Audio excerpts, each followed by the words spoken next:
Bonsoir à tous, très heureux de vous retrouver sur Télé Sud pour Télé Sud Sport. Comme tous les lundis, et il fait son retour, he's back, Babacar Sall. Bonsoir Babacar. Bonsoir Salah. Comment s'est passé votre périple américain? Extraordinaire. Vous avez vu des matchs de NBA, MMA, hockey. vous avez tout vu. Incroyable. Vous allez nous en parler?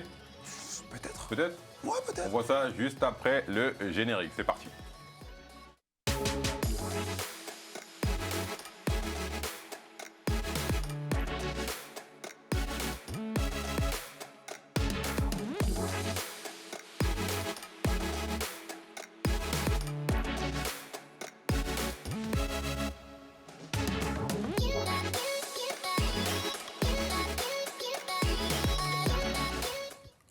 Et on débute avec la Coupe d'Afrique des Nations qui se dispute au Cameroun, 33e édition. Et on commence avec le dernier match qui a eu lieu hier, le dernier quart de finale. Le Sénégal évite le piège équato-guinéen et se qualifie pour le dernier carré de la compétition, Babacar. Le Sénégal se qualifie pour la deuxième fois d'affilée en Coupe d'Afrique pour la demi-finale de la Coupe d'Afrique des Nations. C'était un peu attendu, mais on n'avait pas vu beaucoup de jeux de la part des hommes d'Aliou Cissé durant ce premier tour et notamment le huitième de finale. Et pourtant, hier, ils nous ont surpris. Ils ont envoyé un peu de jeu. Surpris carrément ? Oui, moi clairement, ils m'ont surpris parce qu'on n'a pas vu ça du Sénégal depuis très longtemps. J'ai envie de dire même depuis 2018 et la Coupe du Monde. Donc c'est une surprise de les voir aussi bien jouer face à la Guinée équatoriale qui avait pris qu'un but depuis le début de cette compétition. Ils ont réussi à en mettre 3. Ils ont créé des séquences de jeu, ça a été très beau à avoir joué. Le Sénégal est qualifié, maintenant il faudra affronter le Burkina Faso pour une place en finale. Montée en puissance pour les Sénégalais ? Oui, une montée en puissance. C'était très compliqué lors des matchs de poule. Il y a eu un peu de mieux sur le huitième de finale. Et là, on a vu que j'ai l'impression que les joueurs s'entendent mieux sur le terrain, qu'il y a des affinités qui sont en train de se créer. Pour la deuxième fois de suite, c'était la même composition au départ. Donc ça crée un peu des connexions. Donc je pense que c'est très bien pour le Sénégal. Et on espère pour eux que ça se passera bien aussi lors de cette demi-finale. On va écouter Khalidou Koulibaly et Choukou Kouyaté qui nous parlent notamment de cette montée en puissance des joueurs sénégalais. On les écoute. On sait qu'on peut mieux faire, on sait qu'on est en train de monter en puissance, on sait qu'on peut encore mieux tenir le ballon, mais voilà, faut pas faire la fine bouche, on est qualifié pour les demi-finales. Je pense qu'après le premier et deuxième match, voire après les matchs de poule, personne ne nous voyait là. Aujourd'hui, on peut être content. Je pense qu'il n'y a plus de favoris aujourd'hui. Quand on arrive en demi-finale, il faut seulement gagner et aller de l'avant. Donc on va essayer de bien préparer ce match et on verra bien. Je pense qu'il n'y a rien qui est lancé. Il faut rester humble et prendre match par match. Et on sait que tous les matchs sont vraiment difficiles. Et il n'y a pas de favoris, je l'ai encore dit. Il n'y a pas de favoris. Toutes les équipes peuvent le gagner. Et chaque match est difficile et il faut prendre match par match. Il faut prendre match par match, rester humble, c'est ça la solution, c'est ça ce qu'il faut faire pour les Sénégalais. On a vu un discours notamment dans les vestiaires d'Abdou Diallo après le match, rester humble. Il faut rester humble. Le Sénégal a souvent été favori entre guillemets de ces compétitions-là, mais n'a jamais gagné. Et comme le disait Abdou Diallo dans le vestiaire, oui, ils sont qualifiés en demi-finale, mais ils n'ont encore rien fait. Et tout reste à prouver en fait. Pour le coup, le Burkina Faso est une équipe très compliquée à manœuvrer, qui fait souvent des très bons matchs et qui est souvent présente. Très bonne en transition notamment. Exactement, et toujours présente en fait en Coupe d'Afrique des Nations, que ce soit avec Paul Put ou maintenant. Donc je pense que ça va être un match compliqué à négocier.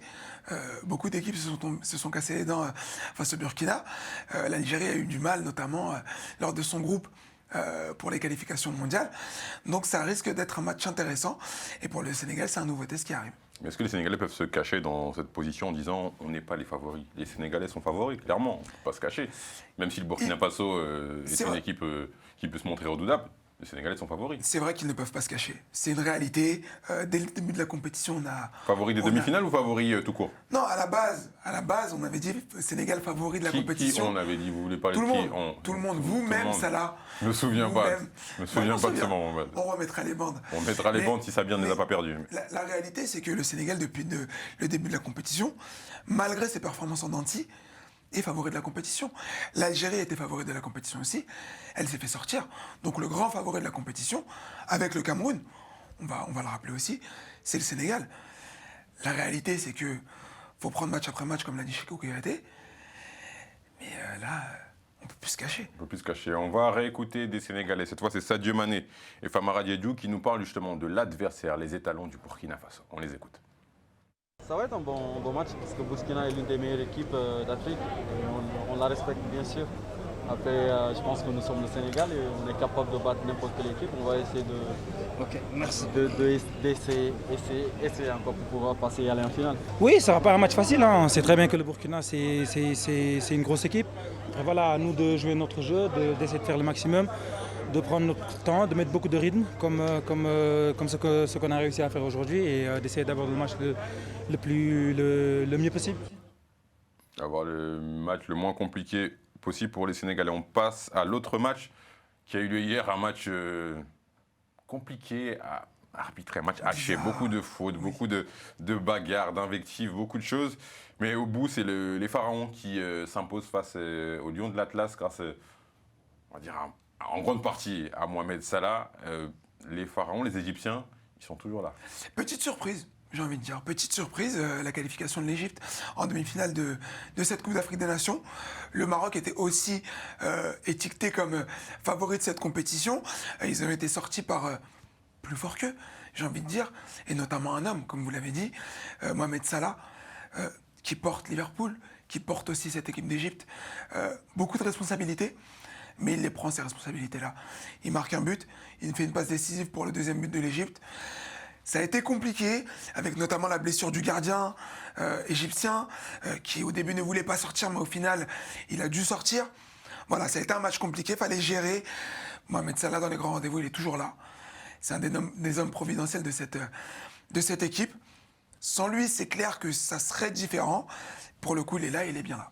C'est un Mohamed Salah qui manquait au Maroc, un joueur pas de son niveau, mais de son calibre peut-être, pour faire quelque chose justement dans ce genre de match. Parce que quand on voit la physionomie du match, on se dit Maroc mène 1-0 après 5 minutes de jeu.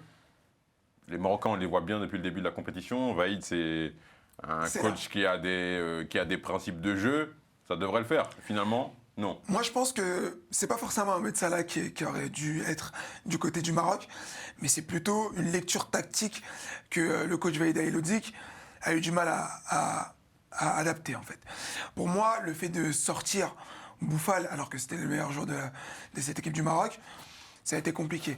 Faire rentrer Aymen Barkok à la place de certains joueurs, alors que ça tournait très bien, ça a été une erreur aussi. Pour vous, c'est coach Vaïd qui est responsable Oui, je pense aussi. Laisser Mounir autant de temps sur le terrain et faire rentrer Louza assez tardivement, ça a été une erreur aussi. Il y a certaines séquences de jeu qui ont été très mal négociées par les Marocains, notamment sur ces 2 dernières minutes de jeu où Bounou monte dans la surface pour mettre sa tête. Ils ont tenté des tactiques assez... Et ça met une passe en retrait hasardeuse à Louza qui rate son contrôle. Il y a certaines séquences de jeu qui ont été mal négociées par les Marocains. Par contre, au niveau égyptien, que ce soit au niveau de la défense ou de l'attaque, ça a été très cohérent. Il y a des équipes qui ont été très compliquées à jouer, comme l'Égypte. Sur le banc, ça parle beaucoup aux arbitres. Ça parle énormément. Ils ont passé le match, il y a eu je ne sais pas combien de cartons jaunes sur le banc égyptien. Oui, mais à un moment donné, on sait très bien que ça fait péter les plombs à l'adversaire. Et là, pour le coup, ils ont totalement réussi. Ça a terminé dans les vestiaires. Mais la réalité, c'est que sur le terrain, ils ont mis 2 buts. Le Maroc en a mis 1. L'Égypte est en demi-finale. Le Maroc rentre à Rabat. On va écouter Romain Sailly, c'est un des seuls Marocains, le seul Marocain, je crois même, qui s'est arrêté devant la presse. Il est forcément déçu de cette élimination des Lions de l'Atlas. On a quelques situations, peut-être qu'on peut mieux gérer. Et après, voilà, ils ont une occasion, une demi-occasion qui mettent au fond en prolongation. C'est le football. Voilà, on va grandir avec cette expérience. Parce que c'est un groupe qui est très très jeune, qui a tout donné. Malgré que ce soit pour beaucoup leur première CAN, leur premier pas en Afrique. Tout le monde a tout donné, vraiment un esprit d'équipe exceptionnel. La déception de Romain Sailly. On va parler du Cameroun, les Lions indomptables, qui ont réussi un match qui aurait pu être un match piège. Mais ils ont évité le piège en s'imposant face à la Gambie 2-0. C'est un doublé de Toko Ekambi. Ils sont bien dans leur CAN. Ils sont très bien. Ils n'ont pas eu des matchs forcément trop compliqués, mais ils sont en place, les Camerounais. Ils sont sereins. J'ai envie de dire à tous les niveaux, que ce soit au niveau du gardien, au milieu, à la défense et surtout en attaque. Le duo de buteurs Toko Ekambi, Vincent Aboubakar est quand même extraordinaire. Quand on a ces références-là dans cette équipe sur qui on peut compter, alors que sur le banc, il y a un Choupo-Moting quand même. Et il est sur le banc parce qu'il a eu du mal à revenir du Covid, etc. Mais avoir ces 2 joueurs-là qui marquent à tous les matchs, c'est quand même exceptionnel. Ils sont chez eux, ils ont un jour de récupération en plus par rapport à l'Égypte pour la demi-finale. J'ai envie de dire, ils y vont tout droit. Ils sont favoris dans cette demi-finale? Oui. Ils sont chez eux. En Afrique, on le sait, à partir du moment où tu es chez toi, tu as déjà un petit avantage psychologique. La deuxième chose, c'est que depuis 1998, en match officiel, le Cameroun n'a pas perdu chez eux. À un moment donné, il y a plein de choses qui vont en tout cas dans leur sens dans cette demi-finale. Après, la réalité d'un match n'est pas forcément la réalité des statistiques. On verra Voilà, bien. je sais pas, peut-être qu'ils n'ont pas eu forcément, si on va dire sur cette demi-finale, ils auront forcément plus d'adversité que lors des précédents matchs. Est-ce que jouer Comme une à chaque tour, prolongation, j'ai envie de ouais, mais la Gambie, honnêtement, sans faire injure à la Gambie, c'était pas forcément le truc. C'était un peu au-dessus des Comores, mais c'est resté des équipes, on va dire, entre guillemets, de seconde catégorie, sans manquer de respect à des équipes. Sauf mais qu'ils là, ont éliminé la Tunisie, et la Tunisie, on les attendait en quart de finale. oui, mais ça veut dire que c'est je veux pareil dire pour les que Comores. l'Égypte, c'est un autre niveau. C'est un niveau vrai. avec beaucoup plus d'expérience. Et surtout, je pense que la finale de 2017 est en travers de la gorge des Égyptiens. Bien sûr. Donc forcément, il y aura plus d'adversité. Est-ce que ça peut pas être, si le match, même s'ils ont montré qu'ils avaient du caractère, les Camerounais, mais s'il y a un match un peu compliqué, est-ce que ça peut pas faire déjouer les Camerounais? On voit que les Égyptiens, notamment avec le banc de touche, ils sont capables vrai. de faire péter les plombs n'importe quelle équipe. Non mais c'est exactement ça, c'est ce que j'allais dire. Le seul moyen, entre guillemets, pour les Égyptiens de gagner ce match, c'est déjà d'être dans la même dynamique que sur ce match-là Maroc. face au Maroc. Mais surtout, s'ils arrivent à rentrer dans la tête des Camerounais, Ok, trash ça peut, talking. ça peut vraiment les faire déjouer. Et après, on a toujours le facteur X qui est Mohamed Salah, qui à tout moment peut prendre le ballon et peut faire des dégâts, quoi. Faire la différence. On va écouter les réactions de quelques supporters camerounais après la qualification dans le dernier carré des Lions. Indomptables, forcément très heureux et optimistes pour la suite. On a organisé notre CAN, elle reste au pays. Personne ne la prend. Elle reste au pays, c'est Nganou qui la garde. On a tout géré, on a géré du début jusqu'à la fin. Vous avez vu, on vous a toujours dit le Cameroun, ça joue en fonction de l'adversaire et en fonction aussi des enjeux. Quand l'enjeu est élevé, on élève le niveau. Si l'adversaire est coriace, alors on élève également le niveau. L'équipe du Cameroun a retrouvé sa vitesse de croisière et c'est une équipe qui doit remporter la Coupe d'Afrique parce que c'est nous qui l'avions organisée. On a consenti beaucoup d'efforts pour le faire. Très contente, très contente. Nous sommes très contentes parce Mais que c'était prévisible parce que nous sommes forts, nous sommes les lions. Les Lions, forcément heureux, très heureux de cette victoire et ils ont des raisons d'être optimistes. Ils ont des raisons d'être optimistes et encore une fois, comme ils l'ont dit, hein, ils sont chez eux, la route est toute tracée, ils ont battu les Comores en huitième de finale, ils ont battu la Gambie en quart de finale. C'est pas forcément des adversaires, on va pas leur manquer de respect, mais c'est pas des grands du continent. Là, ils affrontent un autre morceau, l'Égypte qui est 5 fois championne d'Afrique, le Cameroun aussi. Ça risque d'être beau. Un beau duel pour cette demi-finale. On parle à présent de la Côte d'Ivoire. La Côte d'Ivoire qui était éliminée par l'Égypte en huitième de finale. La Côte d'Ivoire a plusieurs problèmes. La Côte d'Ivoire a une fédération qui n'est pas encore en place, une période interminable de troubles, d'élections et on va dire de vide. Patrice Baumel, il doit continuer l'aventure ou pas selon vous? La réalité, c'est qu'il a 2 échecs. Il devait se qualifier pour les barrages de la Coupe du Monde, il n'a pas réussi. Il a échoué. Il devait se qualifier au moins pour les quarts de finale de cette Coupe d'Afrique des Nations. Et j'ai envie de dire au moins, je les voyais même plus haut, ils sont fait éliminer en quart de finale. Il a réussi à ramener cette génération, de construire un effectif cohérent, de ramener notamment à l'heure sur le front de l'attaque, de faire revenir Zaha en attaque aussi, mais malheureusement, la réalité, c'est que les résultats ne sont pas là. À partir du moment où les résultats ne sont pas là... Quand on voit sur le papier, les éléphants de Côte d'Ivoire, il y a un effectif quand même de qualité. C'est exactement ça. Mais la réalité, c'est qu'en Afrique, c'est les résultats qui parlent. Et qu'est-ce qu'il a fait, Baumel, aujourd'hui? C'est un huitième de finale de Coupe d'Afrique, une élimination en groupe de qualification pour la Coupe du Monde. Donc s'il y a une certaine, entre guillemets, logique, il devrait partir. Mais si la Côte d'Ivoire veut travailler sur la durée, avec un entraîneur qui connaît ses joueurs, qui a réussi à faire quelque chose, entre guillemets, de construire un effectif plutôt cohérent sur toutes les lignes, ils vont le garder.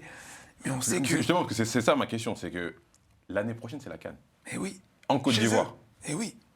Donc, on va dire, il y a quoi? Il y a 5-6 rassemblements d'ici l'année prochaine, peut-être un peu plus, d'ici la prochaine Coupe d'Afrique des Nations. Et je pense que c'est un dilemme pour même d'autres sélections. C'est-à-dire que on vire l'entraîneur, mais typiquement, bon, il y a dans des discussions, la Tunisie n'a pas perdu de temps, alors qu'ils jouent un match de qualification pour la Coupe du Monde dans un mois, un peu plus d'un mois. Mais là, clairement, il faut trouver direct des options B. Est-ce qu'il y a d'autres possibilités du côté de la Côte d'Ivoire? Pour vous, si on reste dans la continuité, autant finir le travail avec Baumel. Mais une élimination prématurée dans leur CAN, ça serait un cataclysme pour les Ivoiriens. Ça serait un cataclysme. Après, la réalité, c'est que quand Baumel est arrivé, on louait le beau jeu, etc. etc. Sur les qualificatifs, ça a été très compliqué. Après, là, j'ai envie de dire, c'est des matchs coup près. Tu perds, tu sors. Donc, la réalité d'un match n'est pas forcément la réalité d'un résultat. Pour moi, si j'étais... Président de la Fédération ivoirienne de football. Je le regardais. Vous le regardez. Ok, d'accord. Donc il y a des défaites encourageantes pour vous, c'est ça, Babacar, si je comprends bien. Plus ou moins. J'ai pas envie de le dire, mais... D'accord, vous le pensez très fort, on l'a entendu. On parle à présent du mercato, où une annonce hier a étonné plus d'une personne. Accord verbal. Il y aura un accord verbal entre Ousmane Dembélé et le Paris Saint-Germain. Une info donnée par un de nos confrères, notamment du média Téléfoot. Dembélé au PSG, c'était une rumeur il y a quelques semaines. Je crois même qu'on a fait un sondage sur les réseaux sociaux de Téléfoot Sport. Bonne idée ou mauvaise idée? Je crois qu'il y a eu pas mal de mauvaises idées qui dominaient ce sondage, mais Dembélé au PSG. C'est surprenant. Je me souviens que quand il était à Rennes, on en parlait beaucoup au Paris Saint-Germain. Oui, que le Paris Saint-Germain devait recruter français, devait recruter ses talents, ses pépites, etc. Dembélé est parti à Dortmund. Il était très bon. Ça parlait encore de lui au Paris Saint-Germain. Il est parti à Barcelone. C'est moins bon depuis Barcelone. Il y a des fulgurances, mais il y a beaucoup de blessures. Beaucoup de petits problèmes, j'ai envie de dire. Et là, apparemment, ça parle de lui au Paris Saint-Germain. Mais pour de vrai. Pour de vrai, ouais. La réalité, c'est que Dembélé est un joueur fulgurant. Est un joueur qui a des qualités. Mais c'est un joueur qui est beaucoup blessé. Au Paris Saint-Germain, il y a déjà beaucoup de joueurs blessés. Neymar, Verratti, pour ne citer qu'eux, qui sont souvent blessés au Paris Saint-Germain. Avec Dembélé, on va rajouter un homme fragile, un homme qui a des qualités, qui va jouer par intermittence, qui sur ces intermittences-là peut faire du bien, mais est-ce qu'il peut être constant? C'est le problème. Après, du côté positif, c'est un joueur qui sera gratuit, qui aura un gros salaire, certes. Donc pour vous, c'est un coût? Oui, c'est un coup à faire. Qui se tente. Ça reste un joueur français. Donc pour les listes de Ligue des Champions, c'est important aussi. Mbappé, on ne sait toujours pas s'il va rester ou pas, même si ce n'est pas le même poste. À un moment donné, il faut faire quelque chose pour le Paris Saint-Germain. Le besoin du Paris Saint-Germain aujourd'hui, c'était au milieu de terrain. Justement, c'est ça. C'est-à-dire, est-ce que vous comprenez la stratégie du club de la capitale? C'est-à-dire qu'on entend un peu plus tôt dans la journée, Dembélé, ça ne va pas se faire parce que le PSG...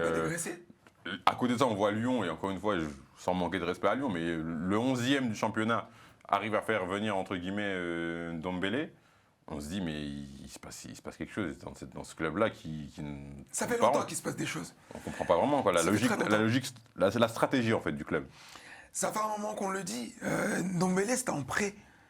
C'était en prêt avec une option d'achat d'environ 20 millions d'euros. Aujourd'hui, Dembélé, toutes les équipes ont envie de le prendre, entre guillemets. Dembélé à Tottenham, c'est pas bon, forcément. Il n'a pas beaucoup de temps de jeu. Tactiquement, il n'est pas forcément très bon. Mais techniquement, à la récupération et à la relance, dites-moi s'il ne peut pas prendre la place d'un des joueurs du milieu au PSG. Mais ils n'ont pas pu se libérer. Paris n'a pas pu se débarrasser de ces joueurs. C'est ça la problématique, apparemment. Mais la problématique du Paris Saint-Germain, c'est que depuis des années, on donne des contrats à des joueurs qui ne sont pas forcément au niveau au Paris Saint-Germain. Et après, pour les faire partir, ces joueurs-là, non, ils sont dans le confort. Donc ce confort-là dessert, entre guillemets, le Paris Saint-Germain. Je ne sais pas si le fautif est Leonardo, mais en tout cas, il y a bien des fautifs dans ce club-là. Il y a des fautifs dans ce club-là. On suivra bien sûr les aventures et le mercato du Paris Saint-Germain. Une petite info, c'est une interview donnée chez nos confrères de France Info, si ma mémoire est bonne. Christophe Galtier rêve d'entraîner l'équipe de France. Il a dit plus ou moins peut-être qu'il n'avait pas le niveau, mais qu'il rêve d'entraîner l'équipe de France l'après Deschamps. Il faut y penser avec des gens comme ça. Si Zidane n'est pas disponible. Bah, j'ai envie de dire, Pourquoi pas? C'est le meilleur entraîneur français depuis quelques temps, Christophe Galtier. Est-ce qu'il est compatible à l'équipe de France? Bah ça, c'est une autre question. Parce que, pour le coup, il n'a jamais eu d'ego à gérer, d'ego aussi gros à gérer. Il aurait pu aller à Naples l'année dernière. Il a décidé d'aller à Nice. Est-ce qu'il pourrait gérer ces gros joueurs, ces gros talents? Les faire jouer comme il a envie de faire jouer, comme il fait jouer Nice, en sachant que lui, il préfère avoir des joueurs jeunes pour pouvoir les développer et amener ces joueurs-là à maturité. Quand tu arrives en équipe de France, ces joueurs-là sont déjà à maturité. C'est sur des courts rassemblements. Donc je ne sais pas si ça ferait l'affaire. Mais en tout cas, il y a un concurrent qui s'appelle Zidane. Et pour l'instant, il a décidé de rester un peu au chômage pour attendre l'équipe de France. On verra ce qui peut se passer. Ok, Christophe Galtier, Babacar vous dit que vous pouvez continuer de rêver. On parle d'une performance, et performance avec un P majuscule, performance historique avec un H majuscule. Rafael Nadal rentre dans l'histoire, fait tomber un record, 21 titres du Grand Chelem en s'imposant à l'Open d'Australie. Il rentre un peu plus que jamais dans l'histoire en faisant tomber ce record. Il est extraordinaire. Cet Open d'Australie, il n'avait pas bien commencé, avec le Djoko Gate notamment. C'est ça. Et là, il termine avec un record qui tombe et tout le monde est content ou presque? Bah, tout le monde peut être content, j'ai envie de dire, surtout quand on voit le déroulé du match. Une énorme finale face à Daniil Medvedev. Il revient de loin, c'est Il pas... revient de très loin, il perd 2-7-0, 3-2 dans le troisième set, et il parvient à retourner tout ça. Nadal n'avait pas joué pendant longtemps. Avant l'Open d'Australie, il a gagné un tournoi notamment, en Australie aussi, mais c'était compliqué. Beaucoup de blessures, peu de tournois, etc., etc. Il revient, on se dit, ça reste Rafael Nadal. Et tête de série numéro 7, si je ne me trompe pas. Il fait des matchs sérieux. Il est sérieux. Tactiquement, son tennis, il est incroyable. Il n'y a pas d'autre mot, en fait. Et quand tu parviens à être aussi fort mentalement et à retourner une finale comme il l'a fait, c'est tout bonnement extraordinaire. Et c'est pas pour rien que c'est l'un des meilleurs joueurs du monde et de l'histoire du tennis. Après, il y a un truc à prendre en compte, c'est que Djokovic n'a pas pu participer à cet Open d'Australie, qui lui était, entre guillemets, promis, et qui fait un peu tâche. Pas pour Nadal, hein, mais pour Djokovic et pour l'Open d'Australie. Parce que si Djokovic était présent, qui sait si c'est pas Djokovic qui aurait battu ce record. Ok, donc affaire à suivre sûrement pour les deux. Djokovic n'a pas dit son dernier mot, il sera sûrement revanchard, le Serbe, après ce qui s'est passé du côté de l'Australie. On va écouter un des grands artisans de ces 21 titres du Grand Chelem, Tony Nadal, l'oncle de Rafael Nadal, forcément comblé et heureux, et qui pense déjà à la concurrence. On l'écoute. La verdad es que mi sobrino me sabe mal decirlo porque es familia, pero es un campeón, un tipo que juega contra un joven de 10 años menor. Juega después de casi no haberse podido entrenar, llega aquí y es capaz de hacer lo que ha hecho, me parece increíble. Y consigue eso, evidentemente no es una cuestión tenística, es una cuestión mental. Y creo que en este aspecto pocos deportistas pueden superarle. Era el partido casi más importante de la carrera de Rafael, un partido donde él daba un paso decisivo en la historia del tenis. Es el primero en conseguir los 21. Vamos a ver si los otros pueden igualarlo. De momento él tiene 21 y ahora viene Roland Garros, que yo confío en que él sea capaz de sacar su mejor nivel y poder ganar. Y él sabía esto, que era un partido importantísimo en su carrera. Un moment très important de sa carrière. On va parler d'un autre joueur qui... Il y a eu un imbroglio, on va dire ça comme ça. Tom Brady, on a annoncé qu'il allait prendre sa retraite. Finalement, il va peut-être pas annoncer sa retraite. Il se passe quoi sur la planète NFL? Ça fait un moment. Hein, à quelques jours du Super Bowl.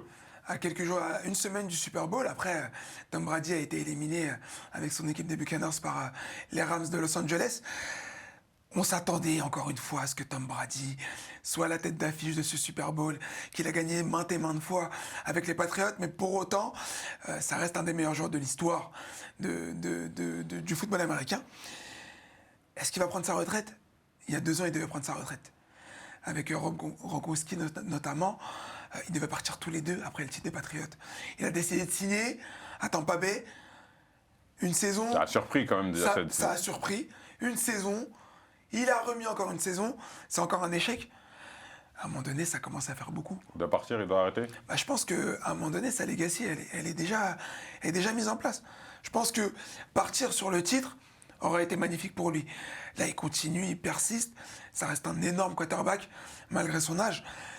Mais là, on commence à voir que il force un peu. Il force. Si j'avais envie de dire, si j'avais été lui, j'aurais pas été ici. Mais en sûr. tout cas, j'aurais arrêté depuis un moment. On va arrêter depuis un moment. On passe à notre dernier thème. On parle de NBA avec Joe Embiid qui est sur une autre planète stratosphérique.